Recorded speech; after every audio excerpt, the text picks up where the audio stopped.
Je to tam. Tak ahoj, ja by som vás tu chcela privítať za projekt Receptive Playground, kde sme sa rozhodli takýmto experimentálnym spôsobom si pozývať účastníkov, ktorí sú priamo zapojení do 8-mesačného cyklu, ktorý prebieha v Prahe. A dnes tu máme Karolínu. Ahoj Karolína, ja by som ťa tu chcela medzi nami privítať. A ja som vždy na začiatku sa snažila tak ako uviesť toho daného človeka a tu sa musím priznať, že jediné, čo môžem povedať je, že ja som bola Karolínou očarená hneď na tej prvej lekcii, že som videla dámu v zrelom veku, ktorá s takou energiou a s takou nejakou blaženosťou dokázala v tom priestore tancovať, že mňa to fascinovalo. A keď sme si tak robili také, že akých tam teda máme ľudí a tak ty si bola určite jedna z tých ľudí, ktorí mi úplne že utkveli v pamäti.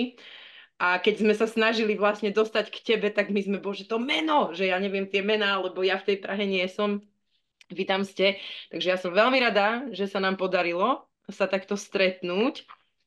A dnes to poplynie voľne, pretože na chvíľu sme z toho nášho rytmu tých nahrávaní vypadli a necháme sa viesť. Padlo tu také slovíčko, že budeme sa rozprávať o konci, tak uvidíme, čo príde, lebo projekt sa nám blíži pomaly, ale isto ku koncu.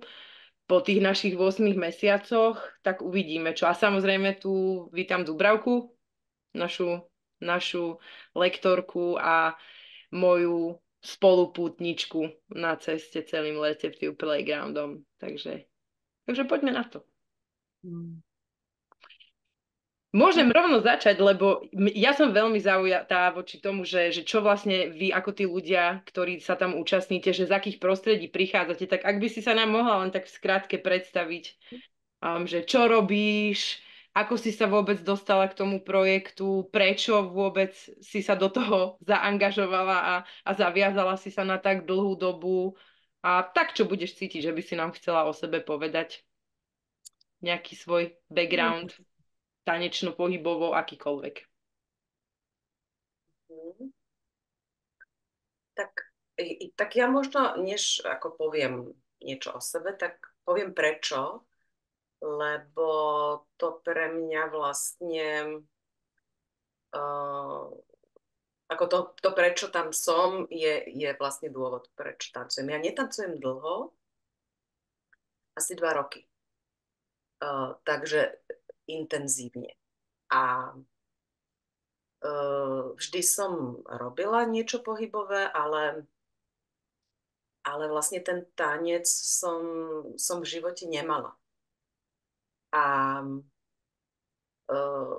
asi to súvisí s viacerými udalosťami, ale vlastne sa mi veľmi mení život v posledných možno 5 rokoch. Súvisí to s menopauzou, súvisí to s operáciou, ktorú som mala za sebou a ktorá bola pre mňa takým akože zlomovým okamžikom.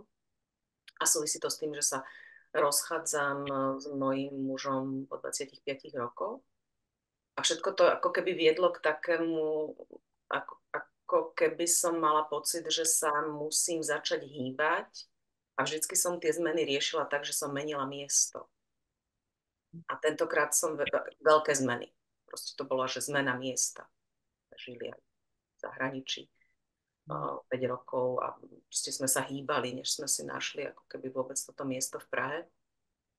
A tentokrát som vedela, že ja to miesto zmeniť nemôžem a že sa musím začať hýbať tým pádom ja. Mhm. A vlastne um, to bola taká, vedela som, že ten tanec chcem a prišiel ku mne, som povedala. A, a vlastne ma to úplne fascinuje, to objavovanie toho vnútorného tanečníka vo mne. Tak to je asi, že dôvod. A tak presne takou intuíciou som proste niekde na Instagrame na mňa vyskočila. A to nie som človek, ktorý vlastne tým Instagramom nejak intenzívne žije, skôr som tam kvôli mojim deťom.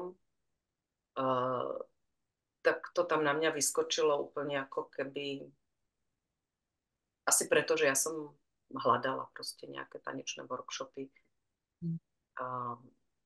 No a to som si hneď povedala, že aha, že to je zaujímavé. Mm. A som veľmi rada. Mm. Som veľmi rada a ako áno, končí, ako speje to k nejakému koncu, ale ja vlastne teraz už niekoľko rokov žijem tým, že každý koniec je začiatok niečoho iného. Takže to nevnímam, že áno, končí ten projekt, ale určite niečo ďalšie príde. Taký pokoj ide z teba, keď o tom hovoríš. Mm. O takých aj naozaj podľa mňa veľmi silných a veľkých zmenách v živote, tak ma... Wow. No. Tam myslím, že som sa tam akoby pretancovala. Mhm. A ešte ale cítim, že potrebujem... Protančila sa tím. Tými zmenami. Uh-huh. A aj do toho kľudu. Keď Okay. niekedy vyzerám kľudne, ale vnútri kľudná nie som. Ale teraz aj.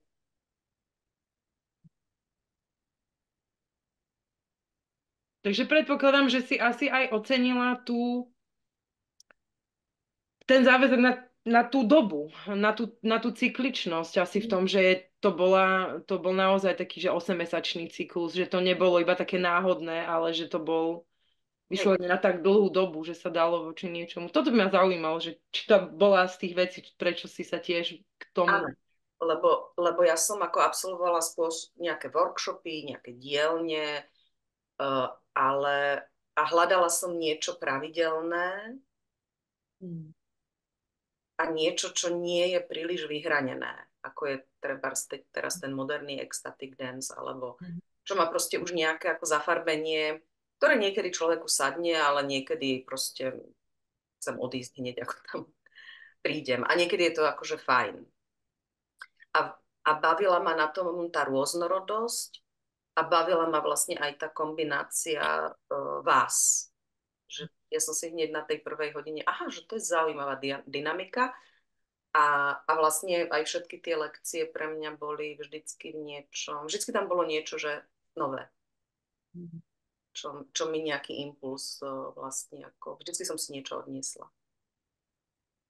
A zároveň tam boli rôzne presahy, ktoré ale myslím, že vznikali v tom priestore. Že to nebolo, že si Zuzana alebo ty Dubravka pripravili akože presne nejakú, ja som učiteľ, takže ja viem, že čo je to pripraviť si hodinu, ale zároveň tie dobré hodiny sú vtedy, keď tá príprava tam je, ale človek ju vlastne dokáže v okamžiku, keď začne robiť úplne ako keby odhodiť a potom tie veci vlastne vznikajú v tom medzipriestore. Taký pocit som často mala. No, děkuju ti za sdílení, moc hezky o tom mluvíš. Je tam nějaký stavební bod, který tam nějaký princip nebo něco, co se ti víc utvrdilo a můžeš použít jako do života více? Neříkám, že bys o něm neměla, ale že se nějak oprášila skrze ten tanec a skrze tu cykličnost nebo pravidelnost, co tebe jakoby kvracelo nebo vystupovalo v tvým vědomí a začíná víc jakoby být dominantní v tom životě? Určite to je zachádzanie s únavou, pretože ako to bolo na konci týždňa v piatok, tak často pre mňa bol ten piatok, že prídem domov a úplne sa vypnem. A pre mňa bolo fascinujúce pozerať sa na to, ako vo mne, že v tom tanci vždycky objavím zdroj nejakej energie. A niekedy je úplne, že vlastne šokujúce, koľko jej ešte mám.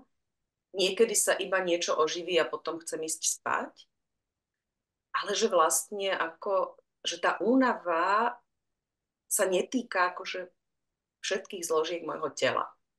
Aj keď mi prevažuje v nejakej nálade, ale že to vlastne tým tancom sa dá niekedy úplne zmeniť, alebo minimálne ju nejak ako ináč rozprestrieť.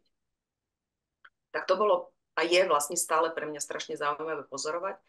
A potom cítim, že aj na konci toho týždňa, že človek úplne inak ten týždeň v sebe spracuje. Že si nenesiem do toho víkendu takú záťaž, akú si väčšinou nesiem treba pracovne. Proste ja som stále vlastne v interakcii s deťmi, s kolegami, s rodičmi, ako veľa ľudí a že tam si to nejak ako keby vyriešim. A vlastne by som si to rada zanechala ďalej, lebo je to proste zdravé.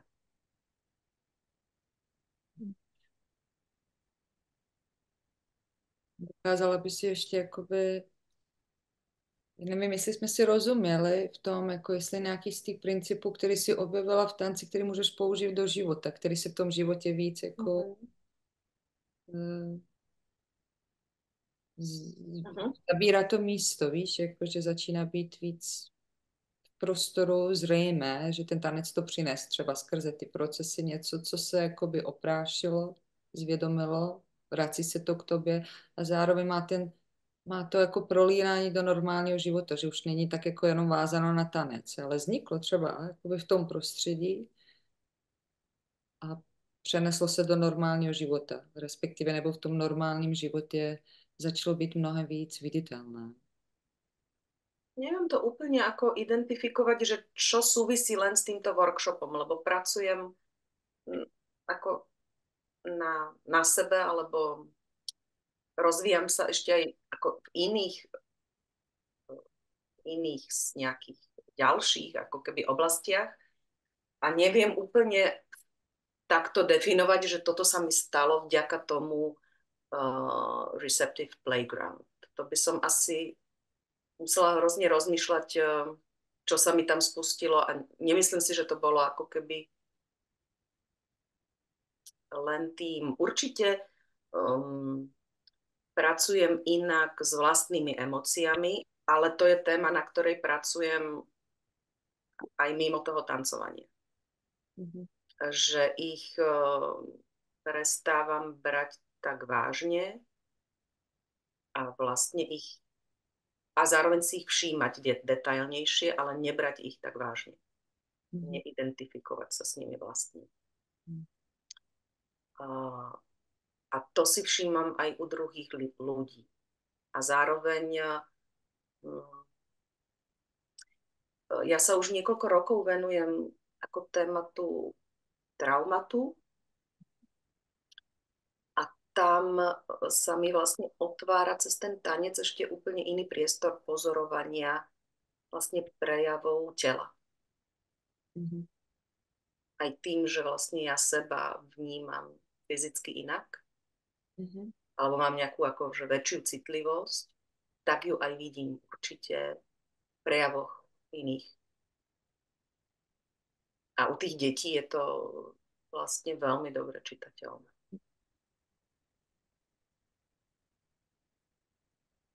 Tak teraz neviem, či ja som zodpovedala na tú otázku. Nevybavuje si třeba, víš. A třeba i v tom spolu s tím, že asi jak říkáš, nevystúpilo nic, co bych, jako nevystúpilo nic, prostě je to tak. No.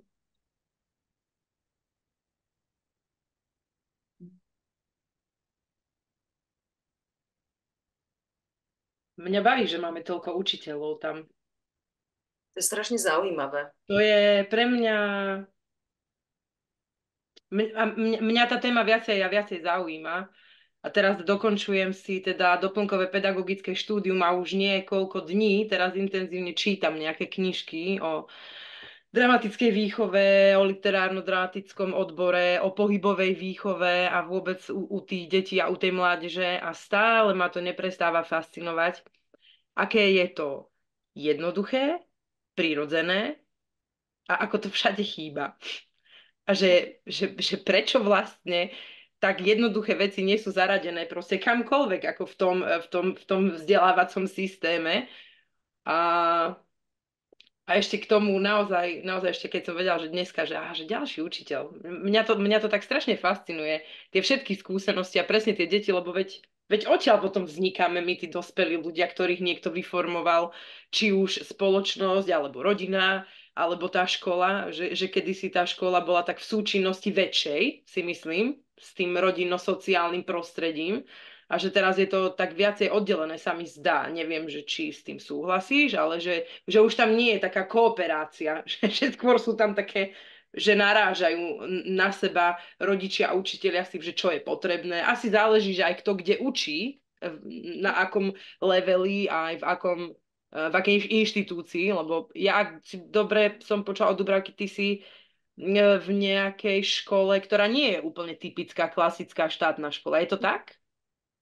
Hej, ja pôsobím vlastne už 15 rokov vo Waldorfskej škole, Okay. čo je vlastne ako v tom alternatívnom Mhm. spektre asi taká etablovaná, by som povedala, Mhm. alternatíva, kde aj inak vlastne zachádzame, uh, s, respektíve ten pohyb je začlenený ako Mhm. keby do jadra tej pedagogiky. A či už je to akože pohyb naozaj, že fyzický pohyb, lebo ten fyzický pohyb súvisí aj s tým myšlienkovým pohybom, s tým vlastne cítiacím Mhm. telom. Takže vlastne s tým zachádzame pomerne vedome. A, a, a aj ten rytmus alebo nejaká pravidelnosť v tom, ako sa veci vlastne ako keby robia, tak to tiež hrá veľkú rolu. Bo tam je to vzdelávanie také blokové, ak sa nemýlim však. Že to vlastne Áno, prebieha, že v tom jednom týždni máte bloky daných predmetov a potom sa to nejak obmienia. Je to tak ešte, alebo...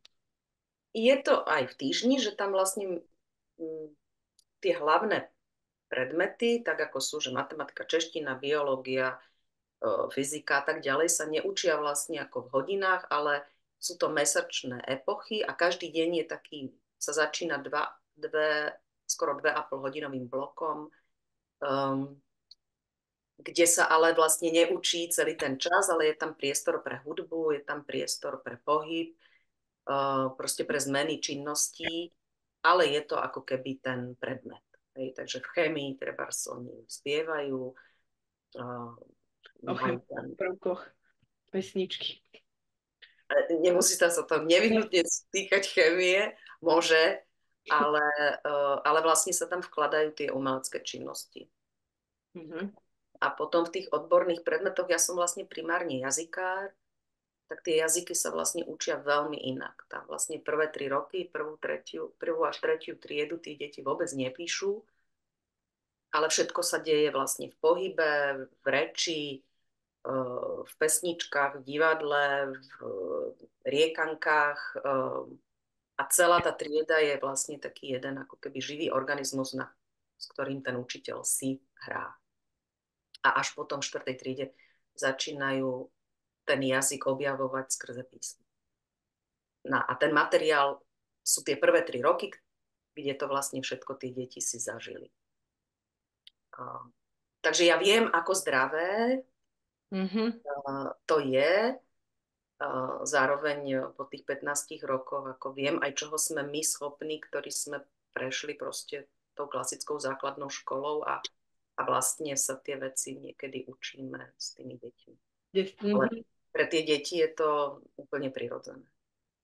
No tak to je asi vlastne najväčší problém aj týchto Ja to teda akože iba počúvam okolo, že tí pedagógovia, pardon, um, že tí pedagógovia vlastne nie sú žiakmi toho alternatívneho systému.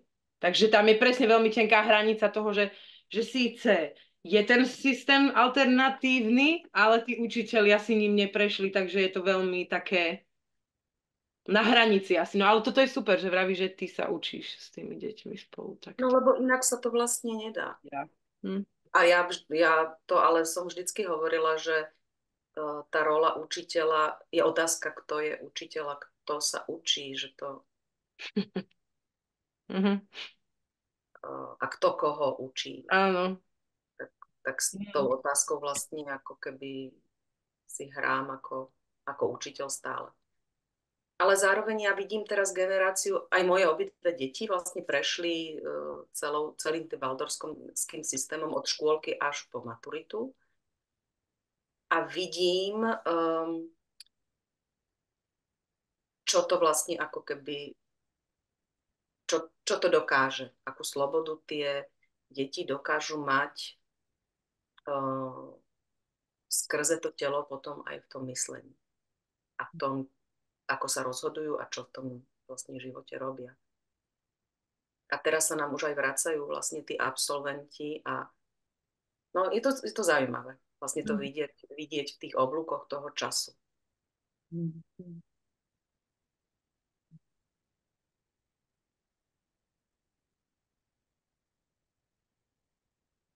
Mne sa napadá ešte strašne veľa otázok, ale to by sme asi zostali len tuto v tejto jednej krabičke.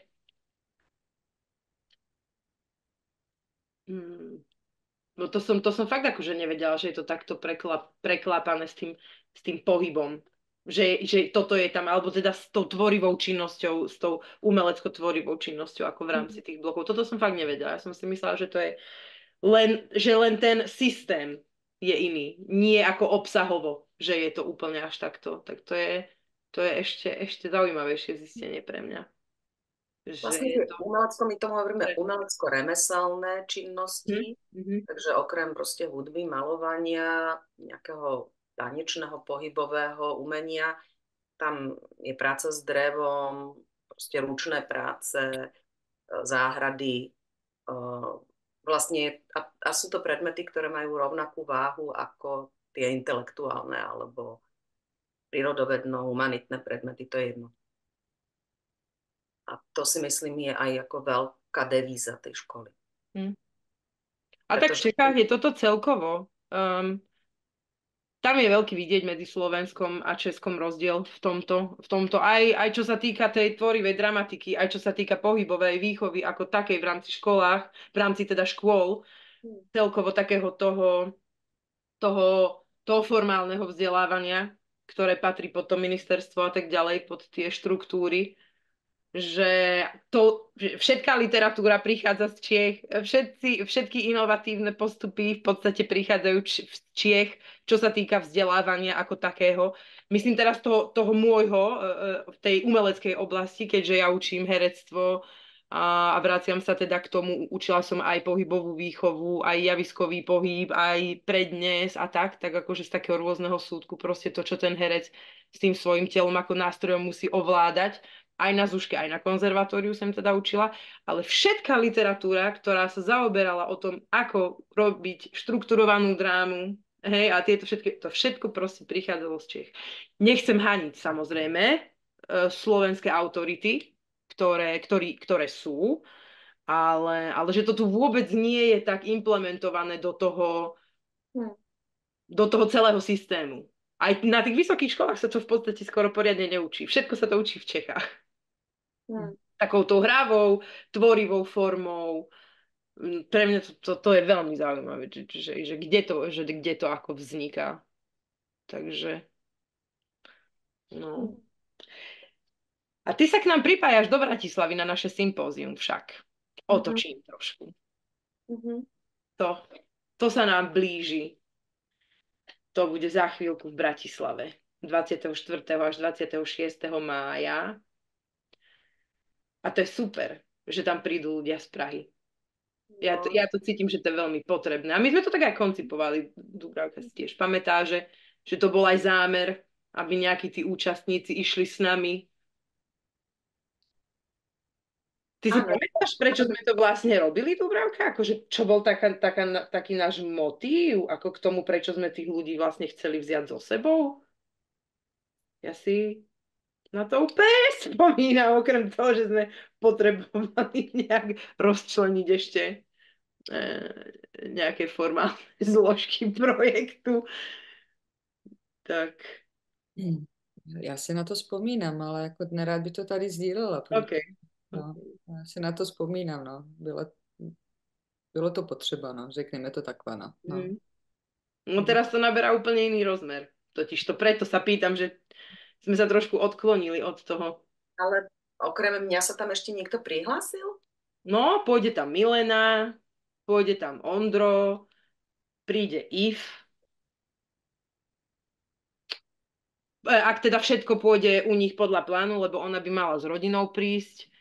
A ešte Miša Wolfová, ona začala chodiť po, po sympóziu v Pražskom. Ona sa pridala vlastne pozdejšie do skupiny a tiež má veľký záujem o to sa nasýtiť akože všetkými tými aktivitami, ktoré prebiehajú v tom Receptiu Playgrounde.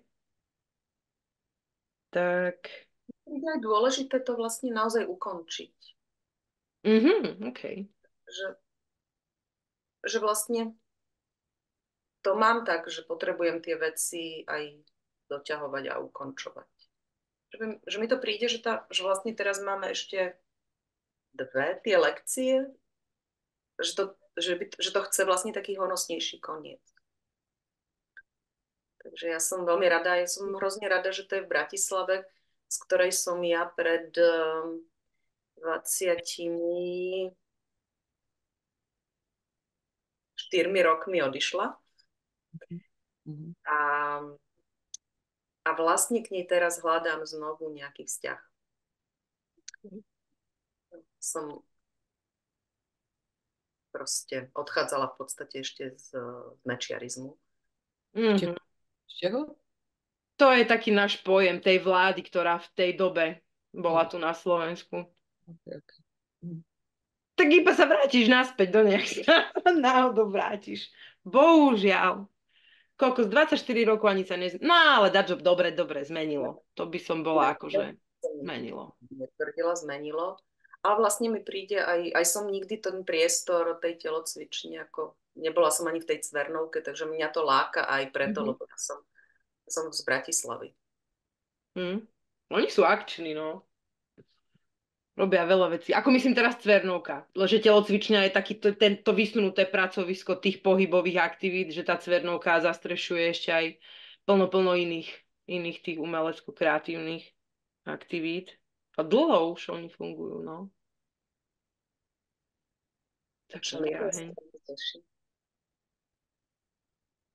Takže Bratislava, no. Slovensko. No pre mňa je to také trochu, také miestami až frustrujúce, ako som ja bola dlhé roky tiež preč, alebo to nie, že dlhé roky, ale v porovnaní s tebou, ale v tom mojom živote 6 rokov v Prahe, skoro 7 a vlastne návrat na Slovensko, kde sa mi presekali proste tie väzby z toho umeleckého sveta, alebo teda z toho pohybovo-divadelného sveta, lebo ja som sa veľa tam, akože ma viac bavilo takéto fyzické divadlo.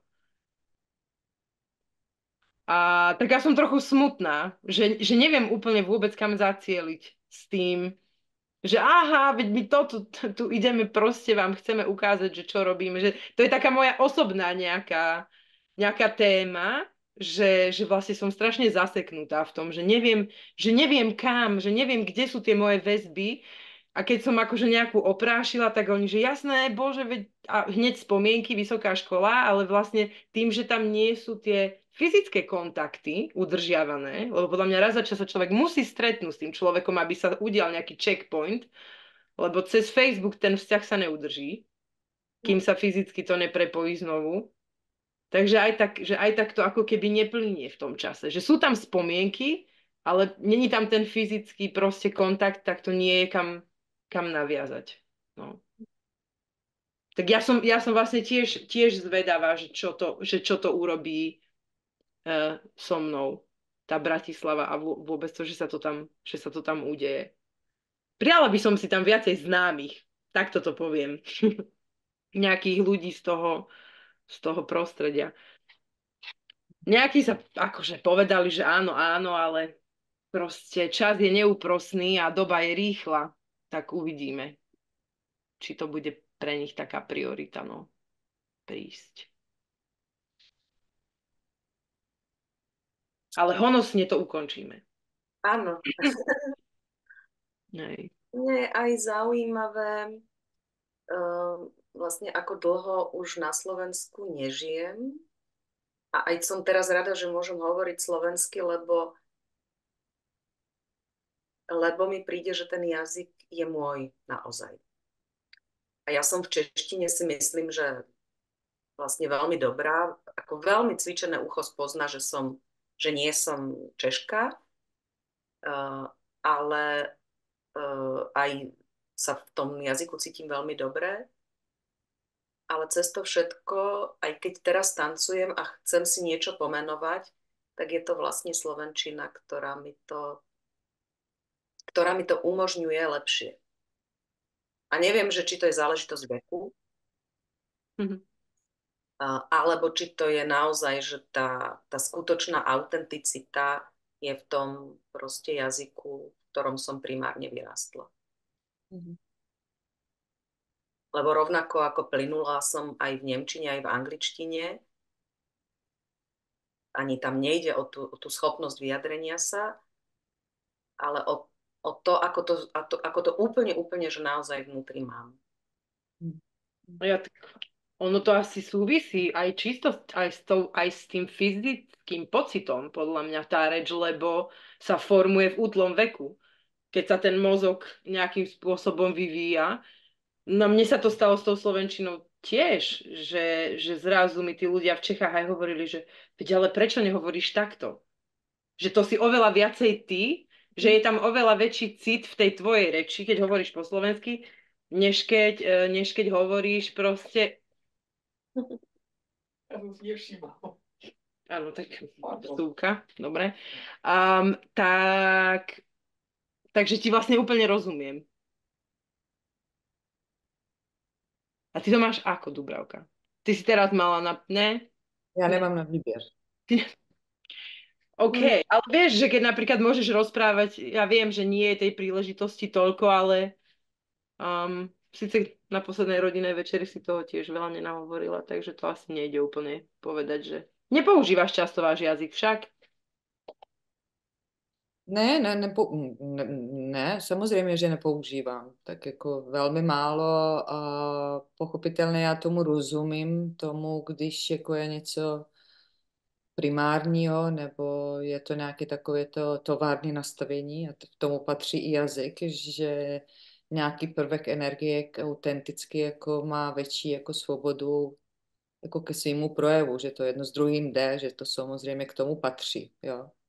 Takže já jsem v tom pochopitelně jako mám určitou jako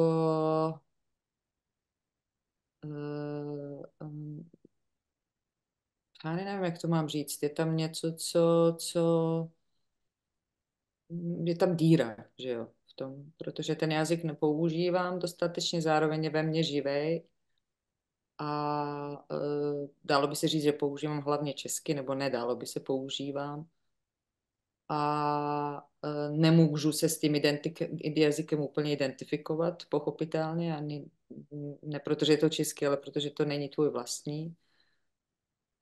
A vlastně neumím ani jeden jazyk neumím dobře, úplně jakoby skvěle.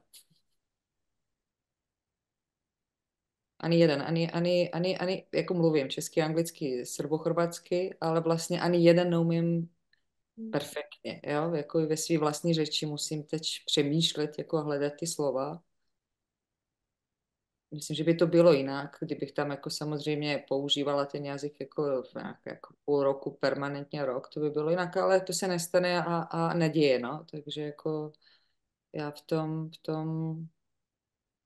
proto říkám, nemám na výběr, je to tak, jak to je, ale rozumím vám, proč ne, rozumím. Prostě vám rozumí každý Čech, když mluvíš po Slovensku, takže v tom není problém.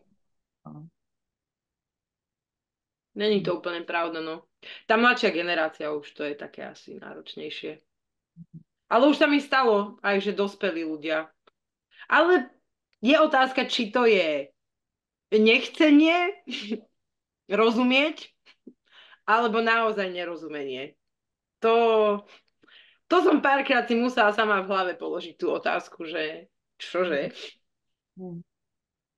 Keďže sme boli vlastne jedna krajina. No. Hej. Ale vlastne ten tanec je úplne univerzálnym jazykom. A to je aj to, čo ma baví, že tam vlastne človek tie slova nepotrebuje.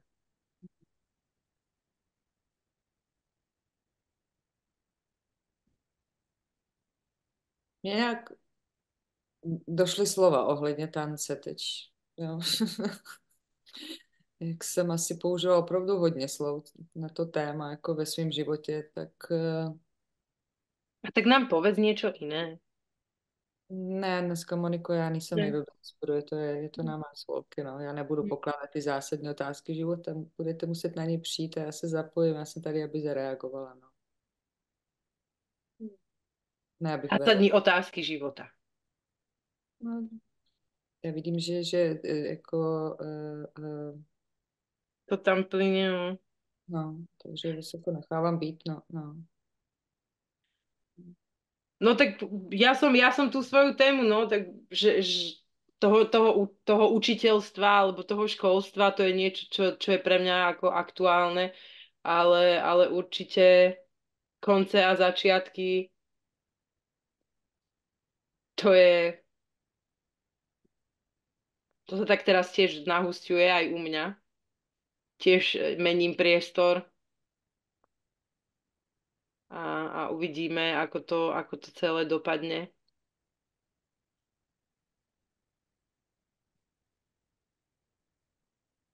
Ale tiež nič tak. Ja keď som si ešte ako kladla otázku, že o čom budeme hovoriť, nemala som na to nejak ako veľa priestoru, ale pretože teraz žijem v tej menopauze už pár rokov a stále sa o tom veľmi veľa nerozpráva. Je to také téma, že tak poriešte si to ženy sami, alebo o tom hovoria moje akože ženy v mojom veku medzi sebou. Ale nevidím akože veľa nejakých rozhovorov nejakých medzigeneračných. A tam si myslím, že pre mňa vlastne ten tanec je aj cestou dostať sa ako keby z toho, akože sa pretancovávam do iného stavu môjho ženského bytia, by som povedala. A Že jako mi měníš ten postoj vlastně k tomu přechodu, jako díky tomu procesu tance, jako že tam mění, protože ano, jako jde o ten postoj, že jako zase jsme u toho konce, že něco končí, je to přechod a něco končí a člověk, když nemá ani tu jakoby flexibilitu v sobě, že ty postoje může měnit, tak může jakoby velmi rychle jako s tím přechodem předčasně umřít, když to takhle řeknu. Jo? Jestli ti dobře rozumím, proč, o čem mluvíš, že, že mu to, že už odžil nějaké věci ve svém životě a ten jako co je to ten přechod, jako víš co se všechno odehrává v těle, je velká věc, no, no. A to vlastně ovlivní to nějaké vnímání, že jo, toho světa kolem, pochopitelně. A je to aj to, ako ja som bola vždycky, som sa veľmi identifikovala aj s tou ako matkou. Mám 2 dcery. A vlastne to obdobie sa naozaj že skončí. A je to v niečom aj tak dobre, akože táto rola mi končí. A vlastne sa človek ako keby, no, ja ako človek, ja ako žena, sa vlastne nanovo vytváram v istom zmysle. A nemusela by som, môžem si povedať, že som spokojná tak a tak, ale skôr ma tie vonkajšie okolnosti nutia aj k tomu, že sa vlastne potrebujem nejakým spôsobom meniť ja, pretože tá akože fyzická situácia, kde bývam, proste kam chodím do práce, tu teraz tak radikálne vlastne meniť nemôžem. Jo, to rozumím, no. No. Já trošku tomu možná mám, jakoby, nevím, jestli jiný postoj, ale jak se já na tyhle ty věci koukám, jako ať je to přechod, nebo je to zrání a stárnutí že jo, že nás jakoby přirozeně opouštějí určitý identity, ať jsou takhle jakoby jasně daný jako matka nebo úplně jiné identity. tak člověk jakoby má tendenci možná hledat nějaké nové, jo? A což to je z toho mýho pohledu na svět, že to jakoby prodlouží ten bolestivý proces. Jako hledat nějakou jakoby novou identitu, jo? Protože já si myslím, že všechny ty identity předtím my jsme jako nehledali, oni se tvořili sami. Víš, spontánně se prostě díky nějakému biologickému vývoji a věku nabízeli a utvářeli. A samotní tohleto jako budu nějak jakoby teď hledat novou jakoby identitu, je podle mě, jak říkám, prodlužování bolestivého procesu. Jo. A já rozumím tomu, že je to, že tu potřebu vlastně v nás tvoří určitá právě dezorientace a zmatenost, když přichází všechno tohleto, že už nemám tu, jak říkáš, roli matky, na které se navazují určitý činnosti, akce a na zaplně je to můj den. Pak tam přichází přechod, že ta jako žena vlastně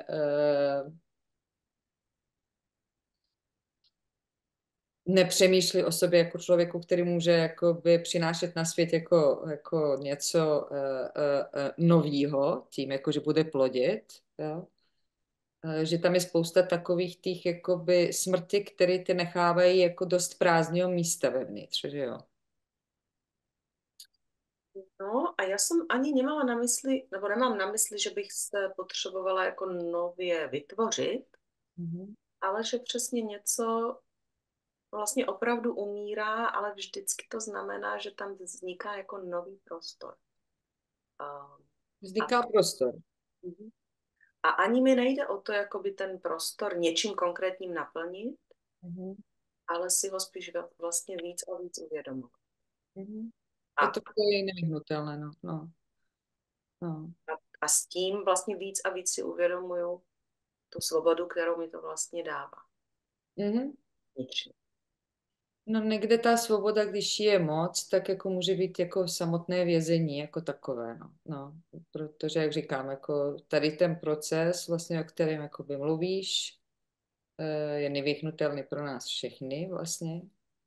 A jako je, kromě toho, že si člověk uvědomuje ten nový prostor, že tam, ne nový, že tam je více prostoru, já bych ani neřekla nový, ale více prostoru, jo? Tak je součást toho procesu dezorientace. Jo? A určitě jako zmatek, jakože nevím, jako kam se nasměrovat, že jo? A tohle jako neví se, jak dlouho trvá u každého člověka, že jo? To je něco, co nevíme. Tady ten proces dezorientace většinou to přináší, jako to jsou určitý roviny strachu, protože, jak říkáš, umírá nějaká identita, což je jako umírá s ní motivace, dalo by se říct, umírá nějaká část jako té naší egoistické struktury, jako, která věci potřebovala řešit a uchopovat. A je tam prostě ten prostor, z kterého může vycházet jako spousta z toho strachu. A pak ta svoboda je zátěž, víš. Pak ta svoboda vlastně bývá zátěž. A teď nemluvím o tebe, mluvím obecně o tom tématu. Jo? Říkám, že to se jako primárně děje tobě. Já myslím, že jsme o tom tématu jako i mluvili jednou jakoby po tom tanci. A pak ten člověk má tendenci ten prostor rychle jako něčím zaplnit, v kontextu tvořit nějakou novou identitu. No nikde ta identita už není nová, to je jako takový to prodloužit něco starého vlastně, jako kým jsem kdysi byl. Že se vlastně nedá dostatek času prostě, aby ho to proměnilo. Já si myslím, že vlastně člověk se nějakým způsobem nepromění do ničeho specifického, spíš jako dojde, to je můj odhad, jako i nějakým svým vlastním procesem, spíš jako dojde k jakoby,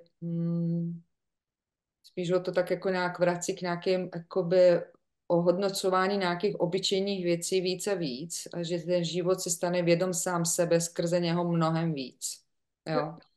A on jako takovej vlastně jako protože co mu odchází? Odchází mu takový velký nároky na život, že jo? Potřebuje nějaký jako být něčím, dokázat něco. Zároveň chci žít plnohodnotný život, že jo? Ale vidí se jako skrze jako dokazování, skrze nároky, skrze naplňování potřeb, skrze uchopování nějaké identity, že jo? No. A jako kdyby mu jakoby byla vytrhnutá jakoby ze zásuvky nějaká jako speciální vůle, jo? Která byla poháněna tou motivací. No. No.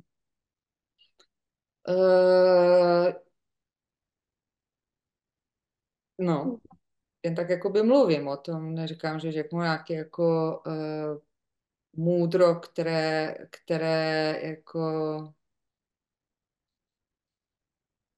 do čeho to vyústí, nebo něco podle mě člověk jako nějak se tomu přizpůsobí. Ano, může se přizpůsobit velmi jakoby takovým tím zaošklým způsobem, jo. Může se přizpůsobit jako, že v něm přetrvává jako zaošklost a s ní jako žije, jo. Ale je tam jsou různé varianty, jak se může přizpůsobit jakoby jinak. Jako, prostě ono říká, že nebo neříkám, že si říkám, mě to jako napadlo vlastně, že to zrání a moudrost vlastně, že spíš se projevuje, že ta moudrost se nějakým způsobem má tendenci projevovat, že jako moc ne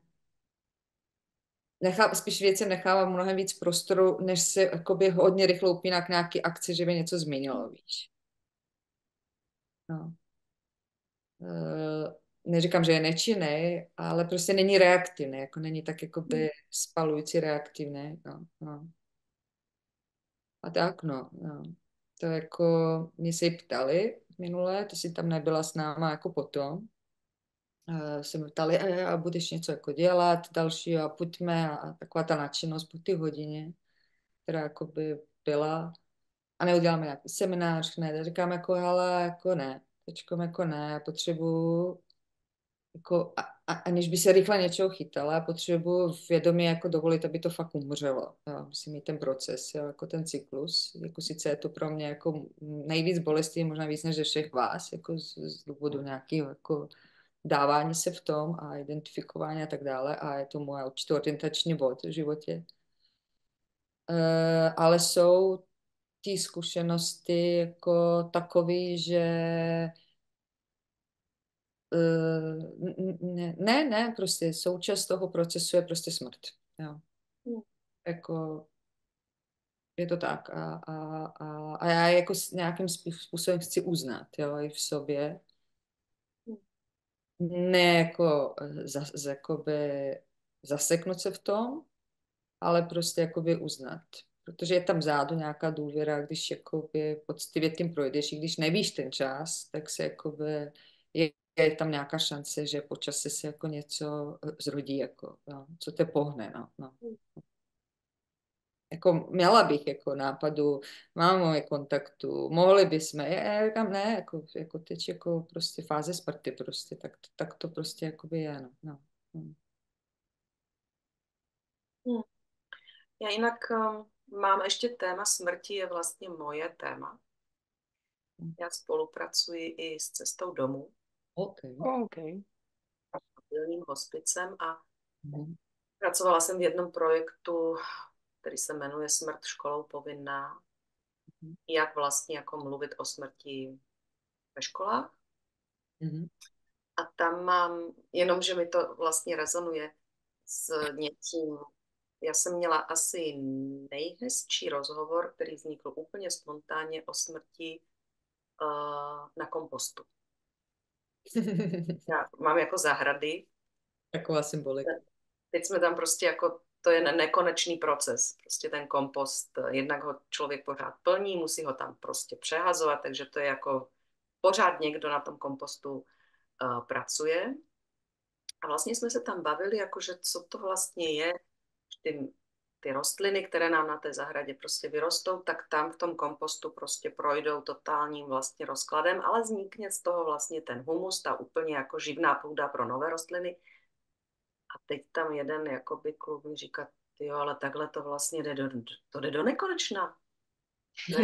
To jde do nekonečna.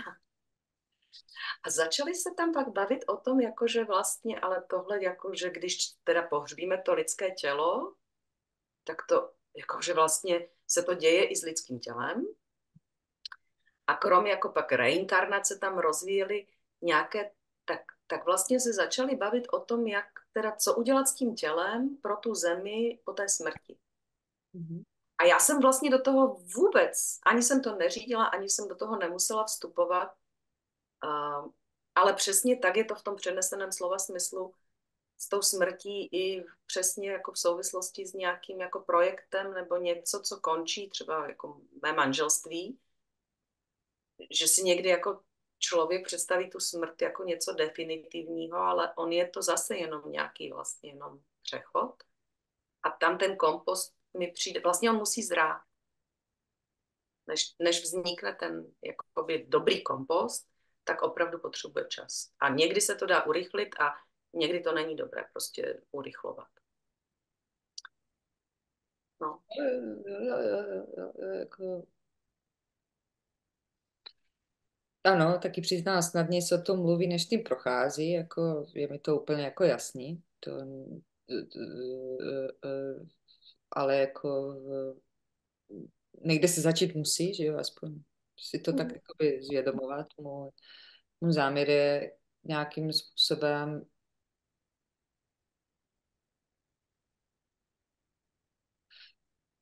nevím, poctivě tím prostě nějak projít. Jo. No, to je jako, ať to znamená cokoliv, ale poctivě tím nějak projít, protože já jsem vlastně vnitřně, část mě je jako toto můdro ve mně, co se jako skrze zkušenosti rodilo, je vlastně otráveno z toho, že spousta projektů vlastně skončilo a nastoupila taková ta fáze, jako že nevíš, jo, že nic se nepřibližuje. A ty jsi skončil jako do paniky, paranoji, frustrace, tlačení nějakých věcí, otevírání, co teď bude, jako kdyby se člověk nikdy z toho neponaučil, stejně pak musel, jako, pak se z té smrti vlastně vytvořila strašná stagnace, jo. A jako měla u těch zážitků v tom svém životě jsem měla jako dost takovej. Takže mě to teď dává tu příležitost jako na to koukat trošku jinak, no. Nebo daj mi Bože jako projít tím trošku jinak, no. No.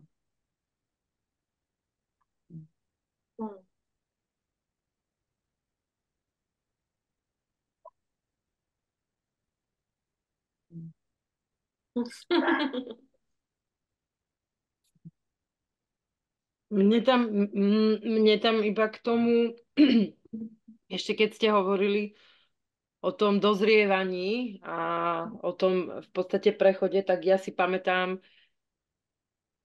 keď tento projekt začínal,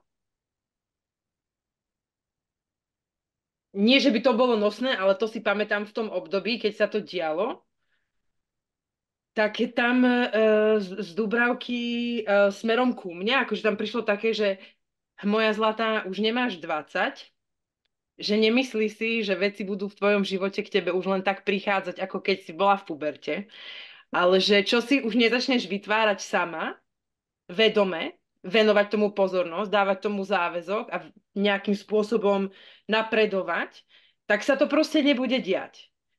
A naozaj sa to celým týmto projektom so mnou nesie.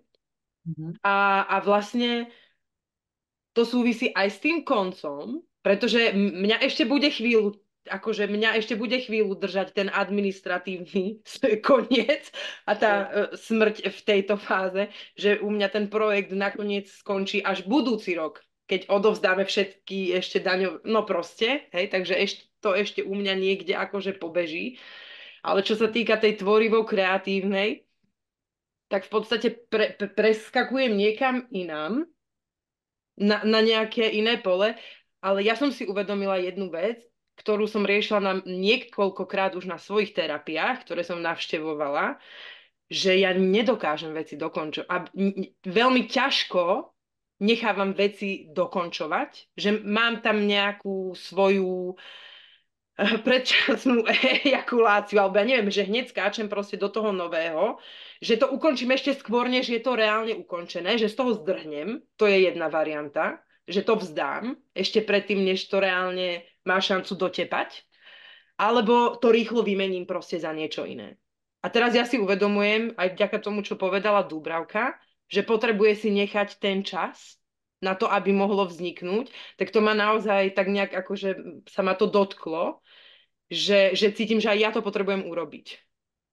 A uvedomujem si teraz aktuálne, pretože tiež si prechádzam nejakými vecami v živote, že znovu som dala proste červenú alkoholu vo svojom živote a znovu sa mi vyjasňuje a vidím, ako oveľa kľudnejšie a rozvážnejšie dokážem reagovať na tie veci, ktoré sa mi v tom živote dejú, tak s veľkým kľudom aj rozvahou by som tiež rada dokončila tento projekt. A keď tam niekde na mňa straší z pozadia, že mala by si urobiť ešte viac, že úplne cítim, ako sama na seba tlačím, že mám proste ešte tu robiť reklamu, ešte to propagovať, ešte proste, ešte a furt niekde na pozadí mi toto ide, ale ja úplne vo vnútri cítim, že ja nechcem, že by som to robila proste z nejakého priestoru toho tlaku, ktorému sa snažím sama v sebe odnaučiť, alebo respektíve mu nedávať až taký obrovský priestor z nejakej predstavy, ako by to malo byť, ako by som to mala robiť, kedy to mám robiť, len preto, aby som robila. Takže pre mňa je to tiež vlastne veľmi, veľmi zaujímavá konštalácia toho konca, aj toho čo sa deje. Ale taká pointa naozaj to, že keď tomu venuje naozaj, že tá dospelosť sa vo mne prejavuje aj vďaka Dúbravke viac a viac v tom, že naozaj tie veci sa neudejú len tak zo zázraku. Áno, niektoré veci prichádzajú sami od seba, ale ja im musím dať priestor v sebe a zvoliť k tomu, aby som dokázala byť ticho, u mňa teda osobne to je spojené s tým dať priestor tomu tichu, nude, kľudu, nič nerobeniu, nereagovaniu, pozorovaniu vlastných emócií a až potom môže prísť. Včera sa mi to geniálne potvrdilo a len som takto zostal, že OK. Tak znovu je to tak a je to v takej veľkej veci, ako nájdenie nového bývania proste pre mňa sa stala proste takto, že a stačilo len urobiť to, čo mi prináleží, tomu môjmu nejakému nastaveniu vo vnútri a udeje sa to, že ten záväzok prichádza zvnútra, nie zvonku.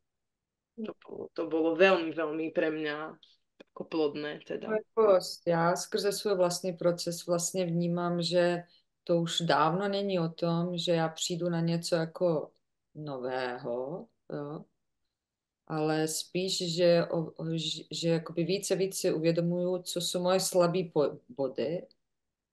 Jo. Více uvědomuji ty stejné slabé body, které budou jako skrze další a další cykly. To znamená, že se mi to jakoby hodně zjednodušuje na těch pár slabých bodů, kterýmu začínám jakoby věnovat jakoby tu mnohem intimnější pozornost, než jakoby nelítám jakoby kolem, aby viděla, co dalšího by se dalo dělat, jo, aby ty slabé body třeba nebyly, jo. Že už se přestávám, jakoby ten postoj jiný, už nehledám, co mám dělat kolem, abych ty slabé body nebyly, ale spíš si mnohem jasně uvědomím, že ty slabé body mi patří, jo, a že tam prostě budou, ale jako já budu jakoby blíž a blíž k ním, jako ne, že ji jako vyřeším, aby nebyly. No. Jinak, nevím, jestli vám to dokážu, Že tomu rozumiem. Alebo vám teda, předávám. Hm? Tiež si myslím, že tomu rozumiem. A ešte ma napadá, keď sme na začátku mluvili o tom, jestli jsem si něco vzala do života, tak teď mě to napadlo, že jednou jsme s tebou dělali, byla nějaká taková meditace, že jsme si dávali svolení. A to jsem začala vědomně dělat. Hmm. To je hezky. To je dost podstatný tohle. A to je jakoby, vlastně jako si myslím, že jsem to dělala, ale ne s tímto Podobně. dopadem. No, A je to úplně. velký rozdíl. Je to velký rozdíl rozpoznání ty nianci, jak je podstatná, a pak jako Mhm. je do toho života víc. Dávám si svolení, aby to tak bylo, a pak vlastně tam není ten tlak. Mhm. Jako rozpouští se ten tlak. Mhm. A já teď mám, jako krom tance, tak do mého života přišel pes. My máme rok a půl jako psa, takového sangvinického. Sangvinický Teď pes. je venku. Jak se jmenuje? Tao. Dao. OK. Dao. Ne, Já vím, Tao. já jsem slyšela, já jsem dodala jenom. To je veľmi sangvinické. Tao je hodně sangvinické. Že on má tady bílou a černou, tak prostě moje dcera mu dala jméno Tao. Ale a, a ten pes vlastně je to strašně se učím to, že jako on fakt čeká na svolení. Mhm. Někdy teda ne, dělá si, co chce, ale jsou situace, kdy ten pes vlastně se dívá úplně na mě a když řeknu můžeš, Mhm. tak pak vlastně jakoby je úplně šťastný a udělá to, co chce. A to vlastně je to podobně, jako když já si řeknu, že si dám svolením, že můžu, tak vlastně jakože mám podobný pocit uvnitř, jako to vidím u toho psa. Jo, tam se nějak jako v takové Jsem pro jako povolení. zvláštní, takové abstraktní nitě, jako v tom prostoru po levé, že jo, jako když je to prostě abstraktní to, co říkáme, jako, jo. Ale jako pocitově takové abstraktní nitě po levé, o který si ani nevěděl, že jsou tam jako tak nějak jako kusty jako svázány, že jo, jako spletený, najednou se jako začneš jenom vnímat to, jak tam polevu, jako, že se tam vytváří určitý prostor, který sám začíná jako pracovat vlastně. A ty dostáváš pak ten trošku pocit ty důvěry, můžeš následovat, jak ty říkáš, jako větší pocit toho klidu, jako tam vznikne a jdeš dál, jako nic nejde fixovat, ani tohle, že jo, no. Za chvíli jsi zase blbej, zase někde tlačíš a co já vím, co všechno možné, rozumíš, no. Takže jako takhle, no. Hm. Dobrá. Tak děkujem. Tak mám ti vytáhnout jednu kartičku, takhle, protože je strašně moc, takže... To jsou také kartičky s otázkami. Tak dobré. Tak něco tady, nebo řekni, kdy se mám zastavit. Asi nechám tvoju ruku Ne, vytěhnout. řekni, zastav se, nebojím. Povím, že to... Tak teraz. Můžem ti to je v angličtině, takže... How would you spend your time if you turn invisible for a week? Tak to asi sedí na tohleto naše. To je super. Jak budeš trávit svůj čas, jako, jestli se staneš jako neviditelnou na jeden týden, no. Super. Jo. Jo, daj si čas.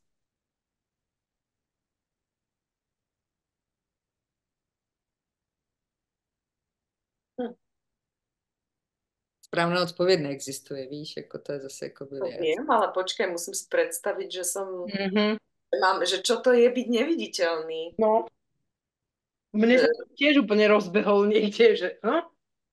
Asi, že nikdo po tobě nic nechce, nikdo ty nevolá, nemáš povinnosti, jo, jako jsi pro ostatní svět vlastně neviditelná, což je paradox věci.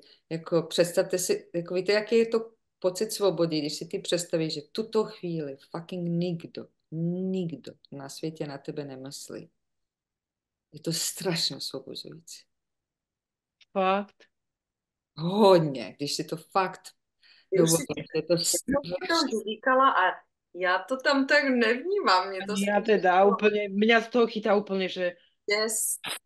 Mňa to trošku desí, ale já spíš jakože neviditelný, že já ostatní ale vidím, ale oni mě nevidí. Jako, Okay. chápu já tu otázku. A teď přemýšlím, jako, že teda já vidím, ale mě nikdo nevidí. OK, tak jo. A to teda fakt jako přemýšlím, že co bych chtěla vidět, abych nebyla viděna. Chci vidět. No, co chceš vidět? No Čeho právě, chceš že být? to normálně bych si musela si zamyslet, že co bych chtěla vidět bez toho, že bych byla Viděná. viděná. A Ja bych chtěla vidět rozhovory o mně. Tak takovou torturu chceš si já dát. nevím, já jak se pohybuji v té škole, tak No bych si občas mám potvrdila, pocit, že já to věděla, ty vole. že, Vy že zmrdí, trošku já tuším. to věděla, jako. A vy se hrajete, že to tak není. No. Ale to samozřejmě, že trochu s nadsázkou. Mm. Já by rozhodně šla do krásných hotelů, já už to vím. Takové mě vůbec nenapadlo. Já už to hned vím. Já hned jedu do toho takového, jako do krásy. Aha, že by Ty si kokos, jako to mňa užila vždy nenapadlo, že keď ma nikto nevidí a vlastne môžem ísť kamkoľvek. No, No, mě napadlo, ale to nesouvisí s tou neviditelností. To bych jakože ta neviditelnost mi dává nějaký prostor. Vlastně vůbec nevím, proč bych chtěla být neviditelná. Um, ale spíš asi um, ty si to hodila do roli špiona, viď? no to mě právě vůbec neláká. No, tak hoď to do nějaký jiný. Když máš jako máš fakt čas, nikdo na tobě není závislý, nejseš ty na nikom závislá, máš fakt volnost týden, jako. Máš volnost od psa, od dětí, od práce, od všeho, fakt jako máš volnost a máš klid v srdci ještě ke všemu, jo. To znamená, že máš přijetí nějakého jakoby krásy, jako jaký to být sám, že tu hezkou část jakoby samoty, no. No, to bych asi chtěla být někde úplně, že na nějakém místě přírodním úplně, že kde by nebyli lidi. A tam bych klidně byla neviditelná. Hm. To nemusíš, ne? No, právě, tam nepotřebuji být neviditelná. A, Dobrá otázka. to je jako záludná otázka, protože přemýšlím, jako a dokonce bych ani asi nechtěla jako neviditelná špehovat mého muže, což by se nabízelo. Ale Ale to je jako zbytečný tak si. mě takové jako nic takového neláká, že v jaké situaci bych chtěla vlastně být neviditelná. Hm. Jako, že bych se chtěla, já nevím, projít po Pražském hradě. Ne, jako vůbec mě to jako, vlastně mě to asi vůbec neláká. Pak nevím, holky. No, Je to pro mě úplně mne sa tam otázka. s neviditeľnosťou ešte spojila vlastne pocit neviditeľnosti. Um, ale to je asi také trošku filozofické, nie že fyzická neviditeľnosť, ale mne sa to deje bežne tu u nás doma, že som neviditeľná, aj keď ma je vidieť, že to, čo zdieľam, to, čo sa snažím proste hovoriť o sebe za seba, tak proste je úplne ako keby sa neudialo. A tak si to uvedomujem akože viac a viac a vlastne mi to je sakra to vyvoláva vo mne strašné pocity bolestné úplne, že ty kokos, že koľkokrát som bola v živote vlastne a neviditeľná proste pre to okolie, lebo som nebola tak, ako ma chceli vidieť. Takže u mňa ešte toto tam zarezonovalo s neviditeľnosťou. Taký pocit úplne, že ignoranstva. Akože neviditeľnosť versus akože ignoranstvo voči osobnej nejakej. Zvláštne. Toto mne tam napadlo tiež hneď ako potom, čo by som si chcela vypočuť tie rozhovory a nachytať niekoho, že že, že to. No. Ale to sa mi úplne nehovorí akože tak veselo, že to je skôr také akože mám z toho mm, no, také aj aktuálne pocity. Že to Kdyby môžem to bylo pro tebe, kdyby si jakoby byla ve své síle, byla neviditelná. mm, no tam by mi to asi bolo úplne šumafú, no. No a co to je za pocit pak? Fú,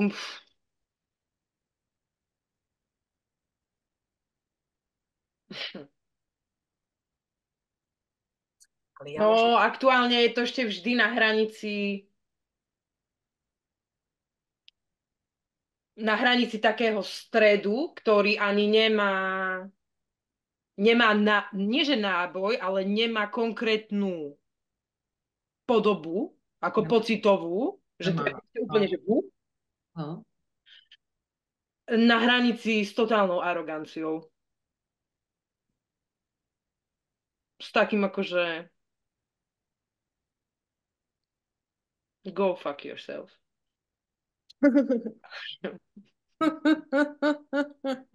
Ale mňa dve veci napadli teraz.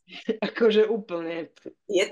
Jedna trošku súvisí s týmto. Ja som to raz urobila v nejakom záchvate, keď presne takto neviditeľne som si pripadala doma a zbierala som tie ponožky hodené niekde proste na miestach, kde ma akože stretávali a dávala som ich akože tam, kam patria. Ja som ich pozbierala a dala som ich proste normálne do tej tašky, ako, s ktorou chodia do školy a proste som ich dala tam, kam nepatria. A to by bolo zaujímavé robiť také veci ako naozaj, že neviditeľný. Proste vieš, že niekto väčšine akože dáva tie veci niekam. Prosíš ho, že akože, môže tá vec byť tu má svoje miesto.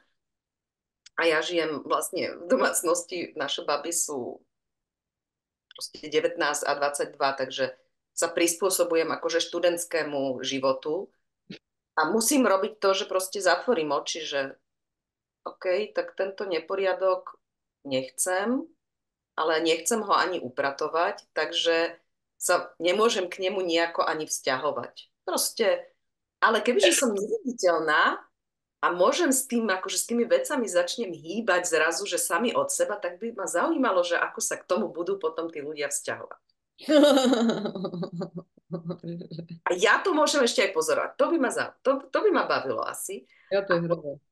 A potom by ma ešte bavilo, ja mám, to sa mi tiež teraz 2 roky, teraz to bude znieť tak akože ezotericky, ale ja mám normálne, že vzťah s jedným stromom. Je to niekoľkostoročný dub. A vždycky, keď idem s obsom, tak idem k tomuto stromu. Jo, nie, prosím tě. Prosím? Kde je ten dub? Kde mám kořeny, prosím tě? Století. Je tu, kde ja bývam v Cibulkách, je strašne veľa starých dubov. Takže ani ti ho nemusím... To mi někde provedeš. To je nádherný park. Nádherný les. To je blízko, kde býva mama moja. Neznám ten kraj moc, nemám probát. Budu ráda za procházku tam. Tam ťa vezmem Dubravko. To je fakt nádherný les. A taký úplne, že magický. No a ja chodím k tomuto dubu a vlastne ma ruší, nechodí tam veľa ľudí, ale ruší ma, že tam môžu chodiť. A ja sa proste chodím akože normálne proste objímať, rozprávať s týmto stromom. A už je to, že naozaj, že to není jednostranná, akože nie je to už jednostranný rozhovor, by som povedala. Teraz zniem tak, ale naozaj tam chodím pravidelne.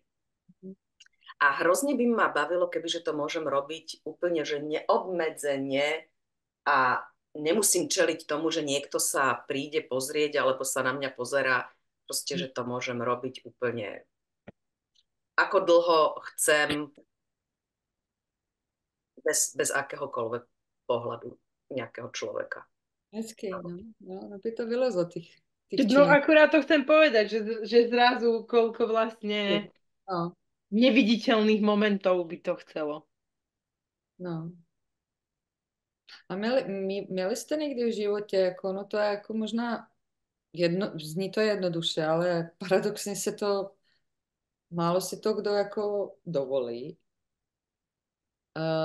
že si fakt jako dáš ten jeden den úplně totálnu volnost a všichni možná nějaký jenom fakt jako, no říká člověk, jako já si budu sám, budu pro sebe a pak zůstane ve těch stejných stereotypech a nemá tu jako ten pocit volnosti, jo. Že ho to tělo vede, že ten den prostě úplně jako opravdu udělá jenom, co to tělo chce, kam chce jít. že ho tam jakoby nesvazuje žádný nějaký jakoby fixní rytmus, na který vzniknul, na který zvykl. A že to není jako teď je ta dovolená, teď tady má být jako že na jeden den je člověk fakt jakoby volný. No. Že si dá volnost od řešení věcí, povinnosti. Od seba. Od sebe, no. Od sebe. Přesně tak, jako v tanci, když jako tančíš, tak jako všechno, jako tanec, meditace, všechno prostě vzniká v tuto chvíli, když ten, který si myslí, že to dělá, prostě jako jde pryč, najednou zmizí. Ta osobnost prostě se najednou dostane jako, no dostane tu volnost, dostane možnost jít na dovolenou, no. No.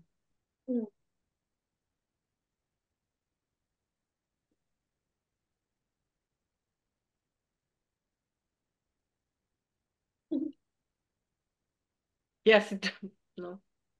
Já si rozhodně jeden den pamatuju sebe, to fakt, jako, fakt si ho pamatuju, jako byl neuvěřitelný. Jako, hodně dávno, to bylo hodně dávno, ještě jsem žila v Nuslích, to bylo nějaký začátky jako v Praze, možná jsem 5 let, 6 let.